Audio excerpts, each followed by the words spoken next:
আমার বয়স্ক স্বামীর ২১ বছরের তরুণ যুবক ছেলে প্রত্যেক দিন রাত হতেই যখন দেখত যে আমার বয়স্ক স্বামী গভীর ঘুমে আছে, তখন আমার ছেলে মানে আমার বয়স্ক স্বামীর নিজের ছেলে লুকিয়ে আমার ঘরের ভিতরে এসে আস্তে করে আমার পাশে বসে তারপর ধীরে ধীরে আমার বিছানায় শুয়ে পড়ল। আমি তখন ঘুমে থাকলেও বুঝতে পারলাম আমার রুমের ভিতরে কেউ প্রবেশ করছে। তারপর বিছানায় আমার পাশে শুয়ে পড়ল। শোয়ার সাথে সাথে আমার চোখের ঘুম চলে গেল। আমি ভাবলাম এত গভীর রাতে আমার স্বামীর ছেলে অর্থাৎ আমার সৎ ছেলে আমার পাশে কেন, আমার বিছানায় কেন আসলো? সে যেমনি হোক না কেন আমি তো তার মা। কিন্তু আমার বয়সটা তখন 18 ছিল, আমি একদম যুবতী ছিলাম। আর আমার সৌন্দর্য দেখে যে কেউ আমাকে বিয়ে করতে চাইত। আমি এতটাই সুন্দরী ছিলাম।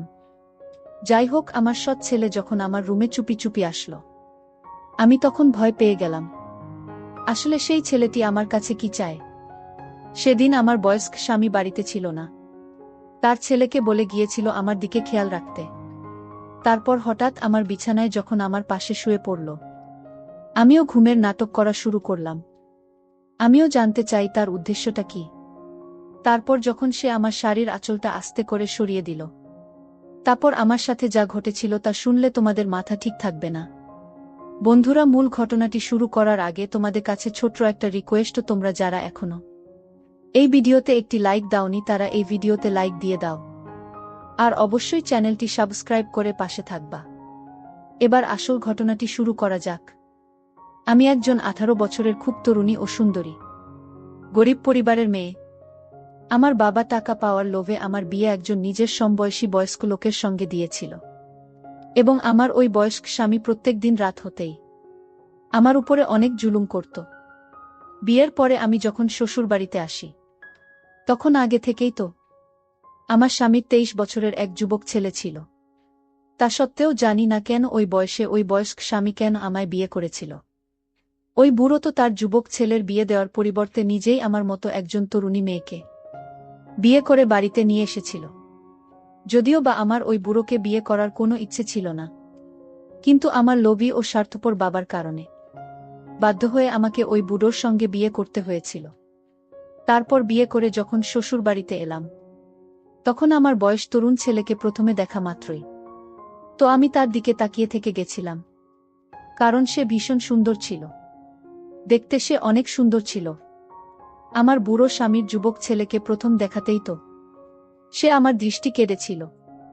তারপর সেদিন আমার ইচ্ছে না থাকা সত্ত্বেও যখন আমি বাসর রাতে বিছানায় নিজের মুখে ঘোমটা টেনে বসেছিলাম, তখন আমার বয়স্ক স্বামী ঘরের ভিতরে এসে দরজা ভেতর থেকে বন্ধ করে দিয়েছিল।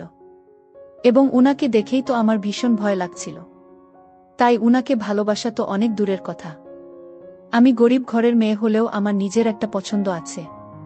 কিন্তু একটা বয়স্ক লোককে আমি কখনোই নিজের জীবনসঙ্গী হিসাবে মেনে নিতে পারিনি।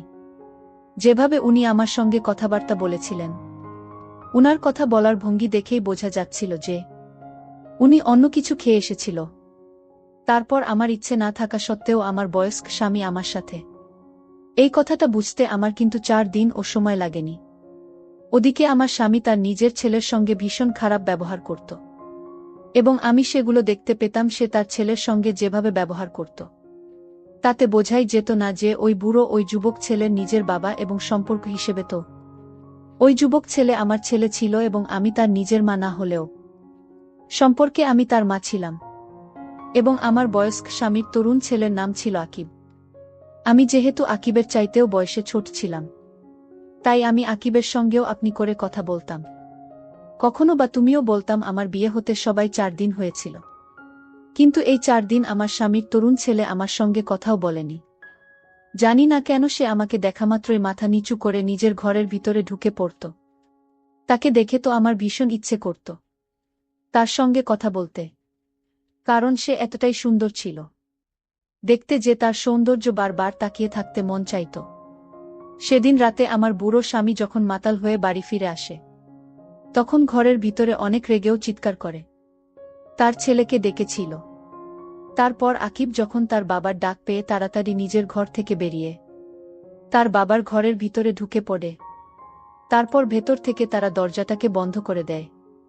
তারপর আমি যখন তাদের দুজনের কথা শোনার জন্য চালাকি করে দরজার বাইরে কান লাগিয়ে দাঁড়িয়েছিলাম, তখন শুনতে পেলাম যে আমার স্বামী তার তরুণ ছেলে আকিবকে অনেকে রেগে ও ভারী গলায় বলেছিল, তুই আমার সুন্দরী বউয়ের দিকে ভুল করেও নজর দিবি না, আর মনে রাখবি ওটা তোর মা হয়, আর আমার বউকে মা বলে ডাকবে, নইলে মনে আছে তো আমি তোর কি অবস্থা করব।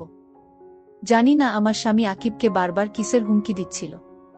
এদিকে আমি গরিব ঘরের মেয়ে হলেও ছোটবেলা থেকেই ভীষণ চালাকচতুর ছিলাম।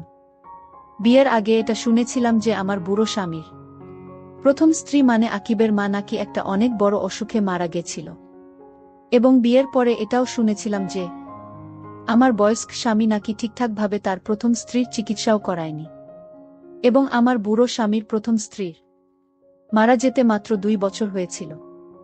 এদিকে আমার স্বামী যখন বাড়িতে থাকত না, তখন আমি সুযোগ বুঝে কিন্তু আকিবের সঙ্গে কথা বলার চেষ্টা করতাম, কারণ আমি বুঝে গিয়েছিলাম যে আকিবের নিজের ইচ্ছে থাকা সত্ত্বেও সে তার বাবার ভয়ে কিন্তু আমার দিকে ঘুরেও তাকায় না। কিন্তু সেদিন আমি প্রথম আকিবের সঙ্গে কথা বলেছিলাম, এবং সে ভয়ে ভয়ে আমাকে বলেছিল, আপনি যদি আমার সঙ্গে কথা বলেন আর বাবা যদি সেটা জানতে পারে, তাহলে আমাকে কিন্তু এই বাড়ি থেকে ধাক্কা মেরে বের করে দেবে। তাই দয়া করে আপনি আমার সঙ্গে কথা বলবেন না। স্বামীর অনুপস্থিতিতে যখনই আমি আমার ছেলের সঙ্গে মানে আকিবের সঙ্গে কথা বলতে যেতাম, তখন সে আমাকে দেখে তার বাবার ভয়ে নিজের ঘরের ভিতরে ঢুকে পড়ত। এইভাবে প্রায় আমার শ্বশুরবাড়িতে 1 মাস কেটে যায়। 1 মাস পরে আমার বয়স্ক স্বামী আমার উপরে কিন্তু অনেক অত্যাচার করতে শুরু করে। সে কথায় কথায় কিন্তু আকিবের সামনেই আমাকে মারধর করত। কিন্তু আকিব কিছু বলতো না, এবং আমিও ভয়ে কিছু বলতে পারতাম না। এদিকে ধীরে ধীরে স্বামীর অনুপস্থিতিতে আমিও আকিব একে অপরের সঙ্গে কথা বলতাম। ধীরে ধীরে আকিব মনের ভেতর থেকে কিছুটা হলেও তার বাবার ভয় কেটেছিল সম্পর্কে, কিন্তু বয়সে তো তার চাইতে ছোট ছিলাম।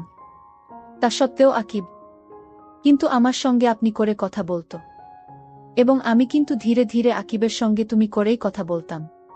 সেদিন দুপুরবেলা যখন আমি আকিবের ঘরের ভিতরে ঢুকে তার সঙ্গে গল্প করছিলাম, ঠিক ওই সময় হঠাৎ করে আমার স্বামী ঘরের ভিতর ঢুকে দেখে যে আমি ও আকিব একসঙ্গে বসে গল্প করছি। তখন আমার স্বামী আকিবের সামনেই আমাকে অনেক অপমান করেছিল।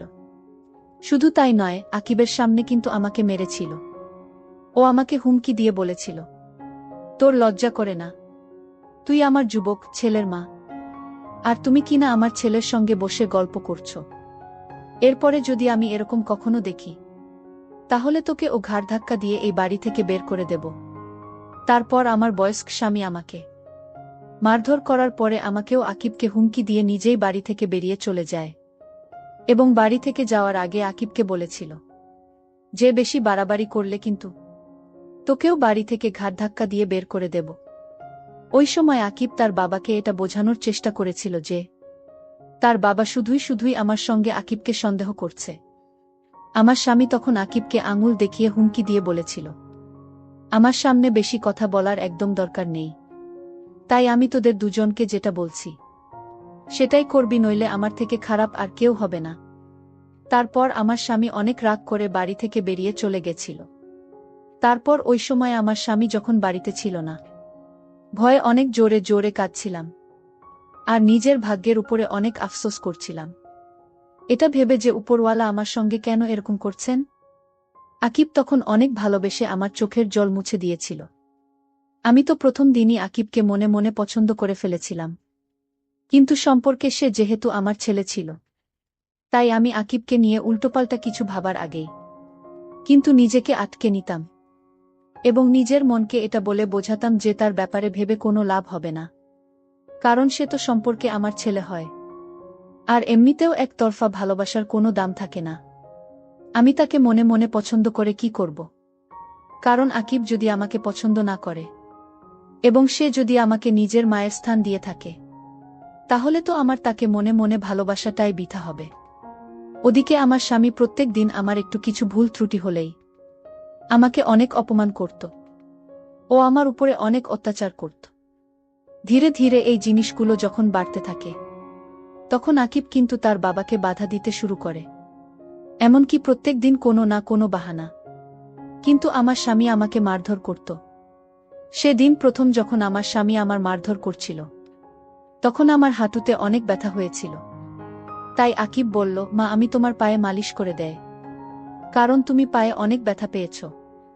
সেদিন আমি তাকে জিজ্ঞেস করেছিলাম যে, আগে তো তুমি আমার সঙ্গে কথাও বলতে ভয় পেতে, কিন্তু এখন তো তুমি আমার সঙ্গে কথা বলো এবং আমার যত্ন নাও, তাহলে তোমার মনে কি আমার প্রতি কিছু আছে? আমার ছেলে তখন আমার কথা শুনে অনেক বেশি আশ্চর্য হয়ে আমাকে বলেছিল, আপনি এটা কি ধরনের কথা বলছেন? আপনি সম্পর্কে তো আমার মা হন, আর আমি কিভাবে আপনাকে নিয়ে অন্য কিছু ভাবতে পারি? সম্পর্কে আপনি আমার মা হন বলে আমি আপনার যত্ন করি ও খেয়াল রাখি, তাই এই ধরনের কথা ও চিন্তা ভাবনা নিজের মাথা থেকে দূর করবেন। এই কথা বলে আকিব ভয় পেয়ে আমার আর কোনো কথা না শুনে ঘর থেকে বেরিয়ে চলে গেছিল। আর ওদিকে প্রত্যেক দিন আমার স্বামী আমাকে সন্দেহ করত। সে প্রত্যেক দিন রাতে কিছু খেয়ে এসে শুধুই আমার উপরে সন্দেহ করত এবং আমাকে বলতো, তুই একটা চরিত্রহীন মেয়ে, তুই আমাকে ছেড়ে আমার ছেলের সঙ্গে, এবং এই সব উল্টোপাল্টা কথা বলে আমাকে কষ্ট দিত। স্বামীর এসব কথা সহ্য করতে না পেরে আমি যখন ভয় পেয়ে জোরে জোরে কান্নাকাটি শুরু করতাম, তখন মাঝে মধ্যেই আকিব আমাদের ঘরের দরজায় ঠকঠক করত এবং সে তার বাবাকে বাধা দিত আমাকে সেদিন মারতে দেখে। সেদিন রাত্রিবেলা আমার স্বামী যখন আমাকে অত্যাচার করছিল, তখন আকিব এসেছিল আমাকে তার বাবার অত্যাচারের হাত থেকে রক্ষা করতে। কিন্তু সেদিন আমার স্বামী আকিবকে দেখা মাত্রই অনেক জোরে জোরে হেসে ঠাট্টা করে বলেছিল, আমি সব কিছুই বুঝতে পারি যে তোরা দুজনে কি করিস। আমার কাছে এখন সব পরিষ্কার হয়ে গেছে। যদিও বা আমিও আকিব খুব ভালোভাবেই জানতাম যে আমরা দুজনে সব ছিলাম, তা সত্ত্বেও আমার স্বামী আমাদের দুজনকে খারাপ চোখে দেখত। এদিকে যত দিন যায় ততই আমার স্বামী আমাকে ও আকিবকে সন্দেহ করতে শুরু করে, এবং আমার স্বামী যতই আমাদের দুজনকে সন্দেহ করে, ততই আমিও আকিব একে অপরের ঘনিষ্ঠ হতে থাকি। এমনকি যখন আমার স্বামী আমার উপরে অনেক মারধর করত, তারপর সুযোগ পেলেই আকিব কিন্তু আমার কাছে ঘরে আসতো ও সান্ত্বনা দিত। তার এই ব্যবহার দেখে আমি তাকে মনে মনে ভালোবাসতে শুরু করেছিলাম, কিন্তু আমি তো এটা জানতাম না যে তার মনের মধ্যে আমার প্রতি কি ছিল, কারণ সে তো আমাকে প্রথমেই বলেছিল যে সে নাকি আমাকে মায়ের মতো মনে করে, আমার যত্ন করে। আমি সেদিন আকিবকে জিজ্ঞেস করেছিলাম যে সে তার বাবার এত অত্যাচার কেন সহ্য করে। সে তো একজন শিক্ষিত যুবক ছেলে ছিল, এবং সে চাইলেই তো এই বাড়ি ছেড়ে অন্য কোথাও গিয়ে নিজের কাজকর্ম করে নিজের পেট চালিয়ে নিতে পারবে, তাহলে সে কেন এখানে পড়ে থাকে, এই রকম অত্যাচারী লোকের সঙ্গে আছে? আকিব তখন আমাকে বলেছিল সে নাকি নিজের মাকে হারানোর পরে এখন সে তার বাবাকে আর হারাতে চায় না, কারণ যতই হোক না কেন ওই শয়তান লোকটা তো তার বাবা ছিল, ওই মাতাল লোকটা তার বাবা ছিল, এবং তার বাবা ছাড়া এই পৃথিবীতে আকিবের আর কেউ নেই। এই কারণেই আকিব সবকিছু সহ্য করেও তার বাবার সঙ্গে থাকত। এমনকি তার বাবা তো তাকে হাত খরচের জন্য 1 টাকাও দিত না। সে নিজের খরচ কিন্তু নিজেই বের করত। তা সত্ত্বেও সে তার অত্যাচারী বাবাকে ছেড়ে কোথাও যায়নি। একদিন আমার ও আকিবের আসলে সেদিন আমার পা অনেক ব্যথা করছিল, আর তাই ব্যথা কমানোর জন্য আকিব মালিশ করে দিচ্ছিল। ওই সময় আমার স্বামী আমাদের দুজনকে একসঙ্গে দেখে নিয়েছিল। তারপর আমার বয়স্ক স্বামী যখন নিজের চোখে দেখেছিল, তখন শুধুই আমাদের উপরে সন্দেহ করে আমাদের দুজনকেই ঘাড় ধাক্কা দিয়ে বাড়ি থেকে বের করে দিয়েছিল। এবং আমার স্বামী তো আমার কোনো কথা শুনতে চায়নি। উনি আমাকে এমন একটা কথা বলেছিলেন যেটা শুনে তো আমার মাথা পুরো ঘুরে উঠেছিল। আমার বয়স্ক স্বামী আমাকে বলেছিল, তোর সঙ্গে আমার মন ভরে গেছে, তাই তোকে আমি বাড়ি থেকে বের করলাম, ও তোকে তালাক দিলাম, এবং আগামী 2 দিনের মধ্যেই আমি আবার বিয়ে করে নতুন বউ বাড়িতে নিয়ে আসব। সেদিন আমার স্বামী যখন আমাকে বাড়ি থেকে বের করছিল, তখন আমি উনার হাতে পায়ে ধরে কান্নাকাটি করে অনেক অনুরোধ করেছিলাম যাতে আমাকে বাড়ি থেকে বের না করে, কারণ আমাকে বাড়ি থেকে বের করে দিলে আমি কোথায় যাব এবং কোথায় থাকব? কারণ আমার বাবা মা তো ভীষণ গরিব এবং তাদের তো নিজেদেরই পেটের ভাত জোটে না। কিন্তু আমার স্বামী তো আমার কোনো কথা শুনতে রাজি হয়নি। সেদিন যখন আমাদের অনেক অনুরোধ করার পরেও আমার বয়স্ক পর আমাকেও আকিবকে বাড়িতে ঢুকতে দেয়নি, তখন আকিব যা করেছিল সেটা দেখে তো আমি অনেক বেশি আশ্চর্য হয়েছিলাম। আকিব তখন তার বাবার সামনেই তার বাবাকে বলেছিল, তোমার অত্যাচার এতদিন অনেক সহ্য করেছি, কিন্তু আর নয়, তুমি এই মেয়েটাকে বিয়ে করে আবার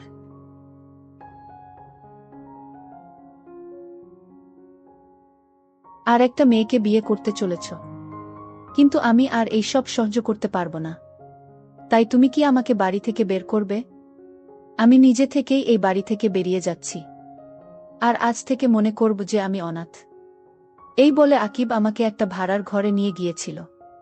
এবং ওই সময় তো আকিবের সাহস দেখে আমি এক দৃষ্টিতে শুধু তার দিকেই তাকিয়েছিলাম। তারপর সে যখন আমাকে ভাড়ার বাড়িতে নিয়ে এসেছিল, তখন আমি তাকে জিজ্ঞেস করেছিলাম, আকিব, তুমি কি আমাকে ভালোবাস? আকিব তখন অনেক ভালোবেসে আমায় বলেছিল, বাবা যখন তোমার উপরে অত্যাচার করত তখন জানি না কেন তোমার জন্য আমার ভীষণ কষ্ট হতো, এবং এই কারণে ধীরে ধীরে আমি হয়তো তোমাকে ভালোবেসে ফেলেছি। আর এই জন্যই আজ আমি সাহস করে বাবার সামনে তোমাকে এখানে নিয়ে আসতে পেরেছি। সেদিন আমি আকিবের সব কথা শোনার পরে বলেছিলাম, তাহলে তুমি কি আমাকে বিয়ে করবে? এবং বিয়ের কথা শুনে আকিব আমাকে বিয়ে করতে রাজি হয়েছিল, এবং আমরা দুজনে কিন্তু রেজিস্ট্রি ম্যারেজ করেছিলাম।